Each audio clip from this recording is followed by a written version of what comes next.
बेटा दिखाई दे रहा है? Yes ma'am. ठीक है, तो आज का टॉपिक है ड्रग्स यूज इन जीआईटी। ठीक है, तो आज हम उन ड्रग्स के बारे में पढ़ेंगे जो हम जीआईटी ट्रैक के लिए यूज करते हैं या डाइजेस्टिव सिस्टम के लिए यूज करते हैं। तो आज हम ड्रग्स के बारे में पढ़ेंगे। ठीक है, तो बात आती है जीआईटी ड्रग्स की। तो हम जीआईटी ड्रग्स में किस किस प्रॉब्लम के लिए ड्रग्स का यूज करेंगे, आज हम उसके बारे में पढ़ते हैं। तो यहाँ है peptic ulcer disease, constipation, diarrhoea, MSS और डाइजेशन। ये 5 ऐसी प्रॉब्लम्स हैं जो हमारे जीआईटी ट्रैक पे होती रहती है, किसी ना किसी पर्सन को होती है। तो और ये जो डिजीज है ये कॉमन है। तो इनके लिए हमें कौन कौन सी ड्रग्स यूज करना है, और ये भी हम इसमें पढ़ेंगे कि हमें ये जो प्रॉब्लम है वो किस वजह से भी होती है। ऐसा नहीं है कि ये सारी प्रॉब्लम हमें नॉर्मल हमारे खाने पीने की वजह से, नहीं। कई बार ऐसा होता है कि कुछ ऐसे हम ड्रग्स यूज करते हैं या हमारी ऐसी मेडिसिन चल रही होती है जिसकी वजह से वो भी हमारे जीआईटी पर इफेक्ट डालते। तो आज हम उसी प्रॉब्लम के बारे में और उन ड्रग्स के बारे में पढ़ेंगे। अब बात करते हैं हम peptic ulcer disease. Ulcer ulcer आजकल बहुत ही नॉर्मल चीज है। अल्सर अल्सर होता है इंटरनल, एक वुंड होती है हमारी, ये कह लो इंटरनल जीआईटी ट्रैक में एक ये इंटरनल वुंड होती है, घाव होता है, जिसकी वजह से पर्सन को बहुत ज्यादा पेन भी होता है, कभी कभी तो ब्लीडिंग भी होने लग जाती है। अगर एक्सटर्नल वुंड हो या बाहरी चोट हो तो जल्दी ठीक हो जाती है, बट जो अल्सर जो हमारे जीआईटी ट्रैक में होते हैं वो जल्दी ठीक नहीं होते। तो उनके लिए हम मेडिसिन का यूज करते, क्यों ठीक हो जाए, क्योंकि जो ये हमारे पेप्टिक अल्सर है ये हमारे इंटरनल म्यूकस सरफेस पे प्रेजेंट होते हैं, और म्यूकस एरिया हमेशा वेट रहता है, जिसकी वजह से इनको टाइम लगता है ठीक होने में। तो हम इसमें पढ़ेंगे कि ऐसी कौन कौन सी ड्रग्स है जो हम इस केसेस में यूज कर सकते हैं। तो इसमें लिखा है कि पेप्टिक अल्सर डिजीज है वो किस वजह से होता है। ठीक है, तो फैक्टर दैट इंक्रीज एसिडिटी, कुछ ऐसे फैक्टर हैं जो हमारे बॉडी में या हमारे जीआईटी में एसिडिटी को बढ़ा देते हैं। हमारी बॉडी में सल्फ्यूरिक एसिड ऑलरेडी होता है, लेकिन जब उस सल्फ्यूरिक एसिड का पीएच बढ़ जाता है तो ये प्रॉब्लम होने लगती है। तो कुछ ऐसे फैक्टर जो हमारे स्टमक की एसिडिटी को इंक्रीज कर देते हैं, उसकी वजह से भी पेप्टिक अल्सर हो जाता है। नेक्स्ट है फैक्टर, वो factor that protect against acidity, और कुछ ऐसे फैक्टर हैं जो हमें एसिडिटी से क्या करते हैं, प्रोटेक्ट करते हैं। तो हम पेप्टिक अल्सर डिजीज में हम उन फैक्टर की बात करेंगे जिससे एसिडिटी बढ़ती है, और उस फैक्टर की भी बात करेंगे जिसकी वजह से एसिडिटी को हम रोक सकते हैं। जैसा कि इसमें दिखाई दे रहा है पेप्टिक अल्सर डिजीज में एक साइड में है फैक्टर इंक्रीजिंग, वो फैक्टर जो एसिडिटी को इंक्रीज करते हैं। नेक्स्ट में है फैक्टर डिक्रीजेस, वो फैक्टर जो हमारे एसिडिटी को रोकते हैं। ठीक है, अगर हम बात करें इंक्रीजिंग फैक्टर की तो हमारे में इसमें है एच पाइलोरी। एच पाइलोरी एक तरीके माइकोबैक्टीरियम होता है, एक तरीके का बैक्टीरिया होता है जो हमारे जीआईटी ट्रैक में मिलता है। जीआईटी ट्रैक ये कह लो कि हमारे इंटेस्टाइन में प्रेजेंट होता है, ये हमारे जीआईटी का ही एक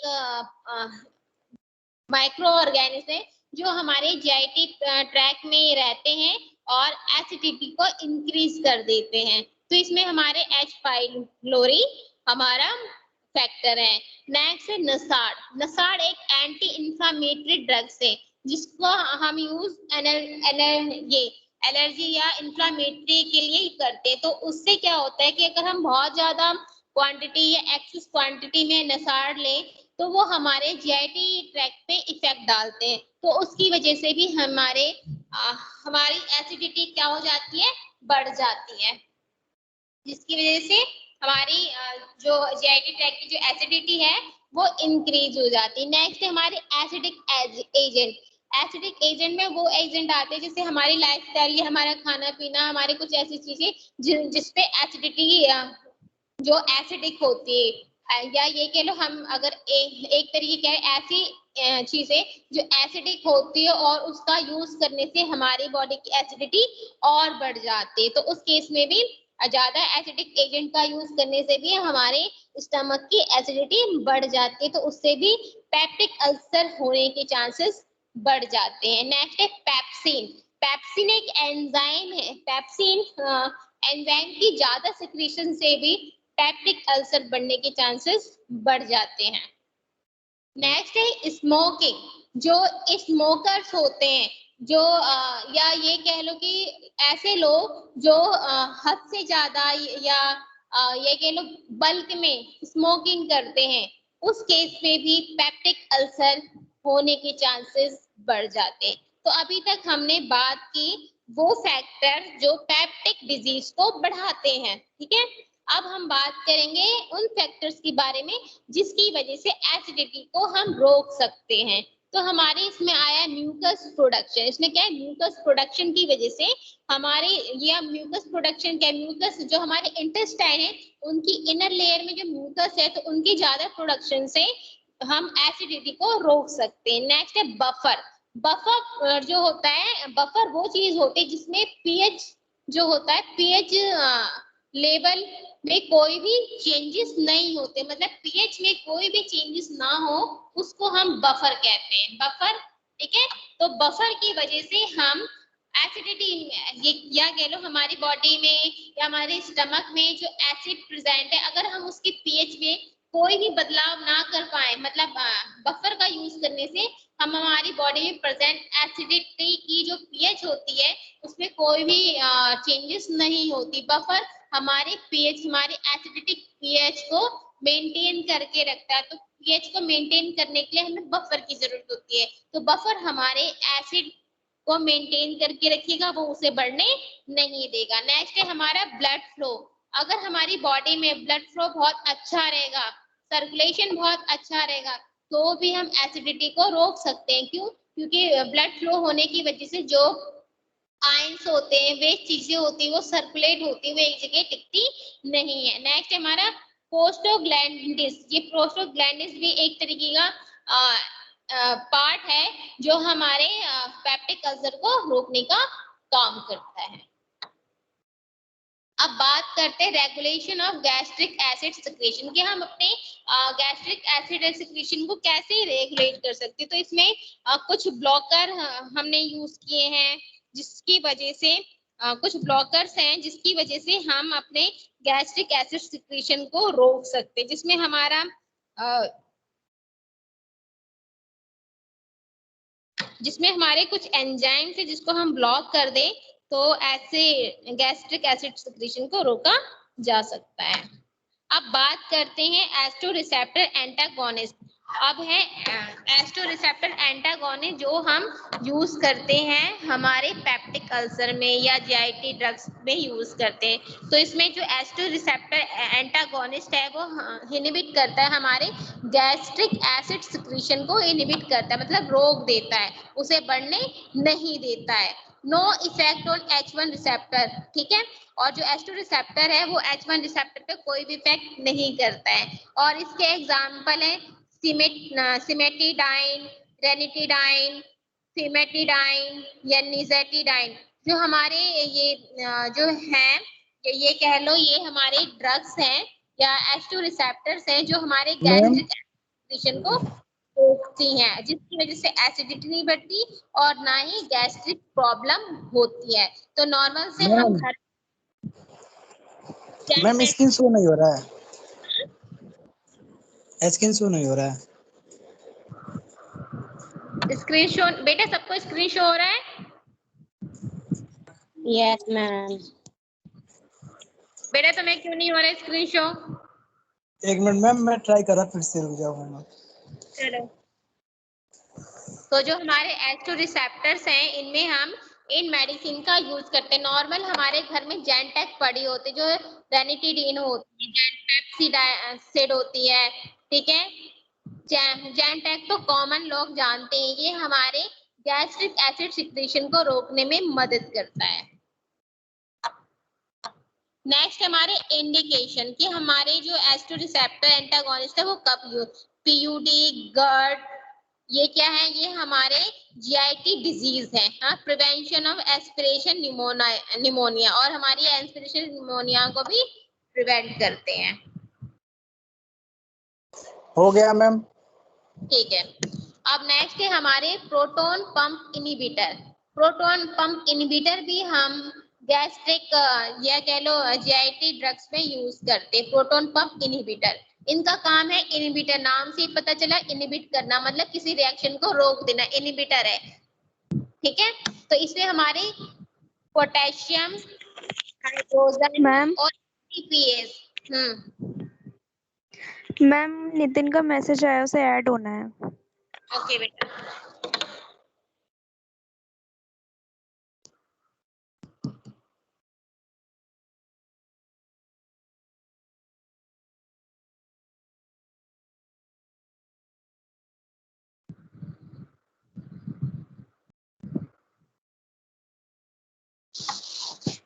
दिखाई दे रहा है सबको बेटा? दिखाई दे रहा है सबको? Yes ma'am. तो अब हम बात करते हैं प्रोटोन पंप इनहिबिटर। जैसे कि मैंने बताया इनहिबिटर, इनहिबिशन कर देना मतलब रोक देना। तो ये प्रोटॉन्स हैं, कुछ ऐसे प्रोटॉन्स हैं जो किसी रिएक्शन को रोकने का काम करती हैं। ठीक है, इसलिए हमने इनका नाम रखा है प्रोटोन पंप। ठीक है, तो इसमें हमारे क्या है, पोटेशियम है, हाइड्रोजन आयन है, और खास तौर से एटीपीएस मतलब एनर्जी सोर्स है। तो ये क्या है, एक प्रोटोन पंप है। ठीक है, उसके बाद है इरिवर्सिबल इनहिबिशन। इरिवर्सिबल क्या होता है, दोबारा से रिवर्स मतलब बैक हो जाना, और इरिवर्सिबल जो बैक ना हो सके। तो इरिवर्सिबल बैक को रोकने का काम कौन कर रहा है, इनहिबिटर। मतलब इरिवर्सिबल इनहिबिटर जो है इसमें इन्वॉल्व है, जिसमें हमारे must synthesize new enzyme role करते हैं, और ये क्या है, लॉन्ग ड्यूरेशन के लिए वर्क करते हैं। हमारे जो प्रोटोन पंप है वो एक सिंथेसाइज एंजाइम है, और साथ साथ ये लंबे समय तक काम करते हैं। ठीक है, जिसमें हमारे ओमिप्राजोल, लैंसोप्राजोल, ठीक है, ओमिप्राजोल और लैंसोप्राजोल हमारे प्रोटोन पंप इनहिबिटर है। ठीक है, अब आते हैं हमारे एंटीकोलिनर्जिक्स। एंटीकोलिनर्जिक्स में हमारे आते हैं पिरेनजीपाइन, जिसको हम बोलते हैं गैस्ट्रोजिपाइन। ठीक है, जो हमारे गैस्ट्रिक एसिड में हेल्प करते हैं, मतलब उसको रोकने में हेल्प करते हैं। नेक्स्ट है other anticholinergic have too many side effect and not are use. मतलब हम एंटीकोलिनर्जिक्स में मोस्टली पाइनरजिपाइन ही यूज करते हैं। क्यों? क्योंकि ये हमारे गैस्ट्रिक एसिड को रोकने में मदद करता है। लेकिन जो अदर एंटीकोलिनर्जिक्स हैं उनका हम यूज नहीं करेंगे। क्यों? क्योंकि उनके साइड इफेक्ट बहुत ज्यादा है, इसलिए हम उसका यूज नहीं करते हैं। नेक्स्ट आता है हमारा प्रोस्टैग्लैंडिन एनालॉग। प्रोस्टैग्लैंडिन एनालॉग में हमारे आते मीजोप्रोस्टोल, नाम सुना ही होगा मीजोप्रोस्टोल, जिसको हम साइटोटैक के नाम से भी जानते हैं। तो मीजोप्रोस्टोल का भी हम यूज करते हैं। ठीक है, ये हमारे PUD due to long term NSAID, ये जो लॉन्ग टर्म जो नसाड यूज करते हैं उनके लिए हम मीजोप्रोस्टोल को देते हैं। क्योंकि नसाड का काम क्या है, नसाड एसिडिटी को बढ़ाते हैं। तो उस एसिडिटी को रोकने के लिए उसके अगेंस्ट हम प्रोस्टाग्लैंडिन को दिया जाता है, या कह लो मीजोप्रोस्टोल को हम देते हैं। नेक्स्ट आता है हमारे एंटी एसिड, मतलब एसिड के अगेंस्ट, जो एसिड को फॉर्म नहीं करते हैं। एंटी एसिड जिसमें क्या है, increase pH of gastric environment, जिसमें एंटी एसिड क्या करती हैं, गैस्ट्रिक एनवायरनमेंट की पीएच को बढ़ा देती हैं, जिसकी वजह से वो एसिडिक ना होकर बेसिक होने लगते हैं। ठीक है, और इसमें क्या है, हाइड्रोक्साइड्स होती हैं। इसमें कौन कौन से हाइड्रोक्साइड है, एल्यूमिनियम और मैग्नीशियम ऐसे हाइड्रोक्साइड है जो हम एंटी एसिड में यूज करते हैं। इसमें कार्बोनेट्स भी हैं, जिसमें हमारे कैल्शियम कार्बोनेट्स का भी यूज किया जाता है। और हाइड्रोक्साइड में हमारे एल्युमिनियम हाइड्रोक्साइड और मैग्नीशियम हाइड्रोक्साइड का यूज किया जाता है, या कह लो एल्युमिनियम हाइड्रोक्साइड और मैग्नीशियम हाइड्रोक्साइड और कैल्शियम कार्बोनेट हमारे एंटासिड में आते हैं। नेक्स्ट है हमारे most OTC drug are combination, जिसमें हमारे कौन कौन से ड्रग्स कंबाइन है, टीजेल, Amphojel, Maalox, milk of magnesium, Mylanta. ये ऐसे मतलब ये एक तरीके की ड्रग्स है जो उनमें काफी तरीके की कॉम्बिनेशंस मिलती हैं। अब नेक्स्ट है एंटीबायोटिक। जैसा कि मैंने बताया पेप्टिक अल्सर में अल्सर जो है हमारी एच पाइलोरी है, एच पाइलोरी क्या है, बैक्टीरिया है ना, वो एसिडिटी को फॉर्म कर रहा है, तो उसको रोकने के लिए या क्या कह लो एंटीबायोटिक मतलब बैक्टीरिया को रोकने के लिए, खत्म करने के लिए हम क्या देते हैं, एंटीबायोटिक्स पेप्टिक अल्सर में देते हैं। तो इसमें क्या है, इसका मेन एम है aim at eliminating H pylori, मतलब जो हमारे पाइलोरी बैक्टीरिया है उसको एलिमिनेशन निकालने के लिए, खत्म करने के लिए इसका यूज किया जाता है। इसमें बिस्मथ यूज होता है जिसको हम पेप्टोबिस्मोल कहते हैं, मेट्रोनाइडाजोल है, मैक्सिसिलिन है, टेट्रासाइक्लिन। ये हमारे जो ड्रग्स हैं ये एंटीबायोटिक्स हैं जो हमारे इंटेस्टाइन में कह लीजिए जीआईटी ट्रैक्ट में जो भी माइक्रोब्स हैं, बैक्टीरियल माइक्रोब्स हैं, उनको खत्म करने में हेल्प करता है या उनकी प्रोडक्शन को रोकने में हेल्प करता है। नेक्स्ट है हमारा स्टूल फॉर्मेशन। अब बात आती है हमारे स्टूल फॉर्मेशन।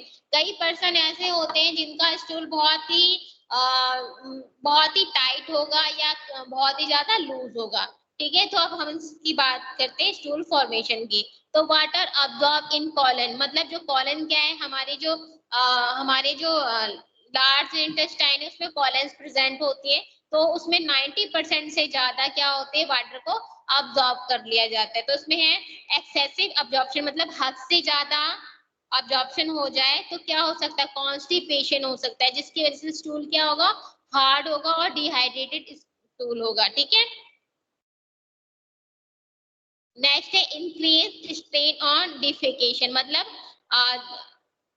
जो स्टूल पास होगा उस पे स्टेन की मतलब लाइनिंग होगी, चाहे वो ब्लड की हो किसी भी तरह की हो। नेक्स्ट है हार्मफुल फॉर सब सेट ऑफ पेशेंट, मतलब ये पेशेंट पे क्या है, बहुत ज्यादा ही हार्मफुल, जिसको रिसेंट मतलब एपिस्टोमी हुआ, कोलेस्टोमी हुआ हो, मतलब जिसको पेट रिगार्डिंग या एब्डोमेन रिगार्डिंग कोई प्रॉब्लम हुई हो, तो उस केस के लिए, उस पेशेंट के लिए ये बहुत ज्यादा हार्मफुल है। क्यों? क्योंकि उन्हें स्टूल पास करने में बहुत ज्यादा दिक्कत होगी, जिसकी वजह से उनके जो जीआईटी ऑर्गन है उनपे ज्यादा इफेक्ट पड़ेगा।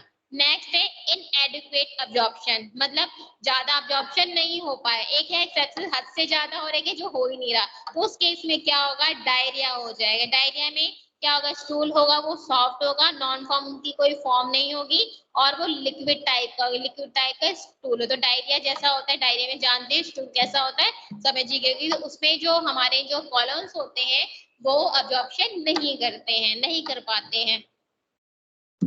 नेक्स्ट आता है टर्म्स में है एक लैक्सेटिव है और कैथरेटिक है। जो लैक्सेटिव है, लैक्सेटिव हम कॉन्स्टिपेशन वाले पेशेंट को ज्यादा देते हैं। क्यों? क्योंकि कॉन्स्टिपेशन में स्टूल इजीली पास नहीं हो पाता, तो उसको लैक्सेट करते हैं, थोड़ा सा ढीला करते हैं ताकि स्टूल जल्दी पास हो जाए। तो इसमें क्या लैक्सेटिव का काम क्या है, production of soft form stool over 1 या मोर डेज, मतलब लैक्सेटिव लेने की वजह से अगर किसी को कॉन्स्टिपेशन हो रहा है, जिसका स्टूल बहुत टाइट है, कॉन्स्टिपेशन है, स्टूल पास नहीं हो रहा, तो हम उस पेशेंट को लैक्सेटिव देते हैं, जिसकी वजह से जो स्टूल है वो सॉफ्ट हो जाएगा, ठीक है, स्टूल फॉर्म हो जाएगा। एक या एक से ज्यादा दिन भी उसको लग सकते हैं, उसके लिए हम लैक्सेटिव देते हैं। नेक्स्ट है कैथरेट, जो क्या है, rapid intense fluid evacuation of bowel, मतलब क्या कैथारिक देने की वजह से तुरंत एक्शन होगा, मतलब हमने ड्रग कैथार्टिक दिया पेशेंट को और 1-2 घंटे की बाद उसका रैपिडली पेट साफ होने लग जाए या स्टूल पास होने लग जाए। तो ये 2 टर्म का हम यूज करते हैं और ये बेस होता है कि हमें ये किस पेशेंट को देना है। अब बात करते हैं हम लैक्सेटिव। लैक्सेटिव क्या है, बल्क फॉर्मिंग है, सर्फेक्टेंट है, स्टिमुलेंट है और ऑस्मोटिक्स है। ये इसकी क्या है, प्रॉपर्टीज हैं। तो हमारी जो लैक्सेटिव होती है, बल्क फॉर्मिंग होती है, सर्फेक्टेंट होती है, स्टिमुलेंट होती है और ऑस्मोटिक्स होती है। अब बात करते हैं बल्क फॉर्मिंग लैक्सेटिव की। बल्क फॉर्मिंग लैक्सेटिव क्या है? ये क्या करती है? अब्सॉर्ब वाटर, ये वाटर को अब्सॉर्ब करेगी, soften and enlarge stool form करेगी, फीकल स्वेलिंग प्रमोट पेरिस्टाल्सिस, जो फीकल होगी वो क्या होगी? स्वेल हो जाएगी, जिसकी वजह से वो पासिंग में प्रमोट करेगी। जिसमें कौन कौन सा हम बल्क फॉर्मिंग लैक्सेटिव दे सकते हैं? मिथाइली सेलुलोज दे सकते हैं, साइलियम दे सकते हैं, पॉलीकार्बोफिल्स दे सकते हैं। ये हमारे बल्क फॉर्मिंग लैक्सेटिव है। नेक्स्ट आता है हमारा सर्फेक्टेंट लैक्सेटिव। सर्फेक्टेंट लैक्सेटिव में क्या है? जो हमारे लोअर सरफेस पे क्या करते हैं? वर्क करते हैं। फैसिलिटेट वाटर पेनिट्रेशन, ये वाटर पेनिट्रेशन में वर्क करते हैं। तो इसमें हम क्या क्या देख सकते हैं? डोक्यूसेट सॉल्ट, जिसमें हमारे कोलैक और मेडोन सॉफ्ट हम पेशेंट को देते हैं। नेक्स्ट है हमारे स्टिमुलेंट लैक्सेटिव। स्टिमुलेंट लैक्सेटिव में क्या है? जो क्या है? स्टिमुलेशन करेगा तुरंत, और ये हमारे वाटर और इलेक्ट्रोलाइट की सिक्रीशन को क्या कर देगा? इंटेस्टाइन में इंक्रीज कर देगा, और हमारे वाटर और इलेक्ट्रोलाइट के रीअब्जॉर्प्शन को कम कर देगा। सिक्रीशन बढ़ाएगा और रीअब्जॉर्प्शन को कम कर देगा, जिसमें हमारे आते हैं फिनाइलोपैथिलाइन और बिसोकोडाइल, ये हमारे स्टिमुलेंट लैक्सेटिव्स हैं। नेक्स्ट है हमारे ऑस्मोटिक लैक्सेटिव। ऑस्मोटिक लैक्सेटिव क्या होते हैं? जो क्या करते हैं? वो सॉल्ट को, जो हमारे स्टूल होते हैं, फीकल होते हैं, उसमें सॉल्ट को पुअरली अब्सॉर्ब करते हैं और पुल वाटर इनटू ल्यूमन, जो हमारे वाटर है उसको कोशिश करेंगे कि वो ल्यूमन में वापस चला जाए। ठीक है, इसमें हम मैग्नीशियम हाइड्रोक्साइड का यूज करते हैं, जिसको हम मिल्क और मैग्नीशिया भी कहते हैं। नेक्स्ट है हमारे एंटी डायरियल। एंटी डायरियल मतलब डायरिया के अगेंस्ट एंटी डायरियल। इसमें क्या है? Diarrhoea is usually compensatory action. ठीक है, treat em to it causes no symptom. इसमें क्या है? इसको ट्रीट किया जाता है कि किस कारण में, लेकिन इससे कोई सिम्टम्स नहीं होते हैं। इसमें हम opioid receptor in GIT tract decrease motility, जो हम अपॉइड्स यूज करते हैं उसकी वजह से ये जीआईटी मोटिलिटी को क्या कर देता है? कम कर देता है, जिसकी वजह से increase time for water reabsorption पे, जिससे कि क्या होता है? वाटर रीअब्जॉर्प्शन का जो टाइम होता है वो बढ़ने लगता है। नेक्स्ट है एजेंट। एंटी डायरियल एजेंट कौन कौन से? पेरिगोरिक, ओपियम लिंक्चर, डिफोनोक्साइलेट, ठीक है, डिफोनोक्सिन, ये लिप्रामाइड, ये हमारे एजेंट्स है जो हम एंटी डायरियल में यूज करते हैं। नेक्स्ट आता है हमारा वॉमिटिंग स्टिमुलेशन। मतलब कई बार ऐसा होता है ना कि अगर जीआईटी में कोई प्रॉब्लम हो तो पेशेंट को क्या वॉमिट भी होने लग जाती है। जैसे मान लो किसी की एसिडिटी बढ़ जाए या कुछ भी हो जाए, कॉन्स्टिपेशन हो जाए, तो कई केसेस में पेशेंट को क्या होने लग जाता है? वॉमिटिंग भी होने लग जाती है। ठीक है, अब आता है एंटीमेटिक। एंटीमेटिक में हम कौन कौन सी एजेंट्स यूज कर सकते हैं? Serotonin antagonist, dopamine antagonist, anticholinergic या कैनाबिनॉइड्स का हम यूज करते हैं। नेक्स्ट हमारा आता है सीरोटोनिन एंटागोनिस्ट। सीरोटोनिन एंटागोनिस्ट जो हमने अभी पढ़ा, ठीक है, इसमें ये किस लिए दिया जाता है? Use to treat side effect of chemotherapy induced emesis. मतलब अगर किसी को कीमोथेरेपी की वजह से साइड इफेक्ट है तो उसको ट्रीट करने के लिए हम देते हैं, जिसमें हमारे कैंडासट्रन यूज किया जाता है, जिसको हम जैफ्रॉन कहते हैं। ये क्या करता है? Does not effect dopamine receptor, ये हमारे डोपामाइन रिसेप्टर पर कोई काम नहीं करता है। ठीक है, और नेक्स्ट है ग्रेनिस्टेरॉन, जिसको बोलते हैं काइट्रिल। नेक्स्ट आता है हमारा डोपामाइन एंटागोनिस्ट। डोपामाइन एंटागोनिस्ट में हमारे आते हैं फिनोजाइथायोजाइन, जिसमें आता है हमारा प्रोक्लोरोपेराजाइन और प्रोमीथाजाइन, जो हमारे फिनोथिजाइंस के पार्ट्स होते हैं। नेक्स्ट हमारे बुटाइरोफिनोन्स में हमारे आते हैं हैलोपिरिडोल और ड्रोपिडोल, ये हमारे बुटाइरोफिनोन्स के पार्ट हैं जो हम डोपामाइन एंटागोनिस्ट में यूज करते हैं। नेक्स्ट है हमारा मेटाक्लोप्रोमाइड, ठीक है।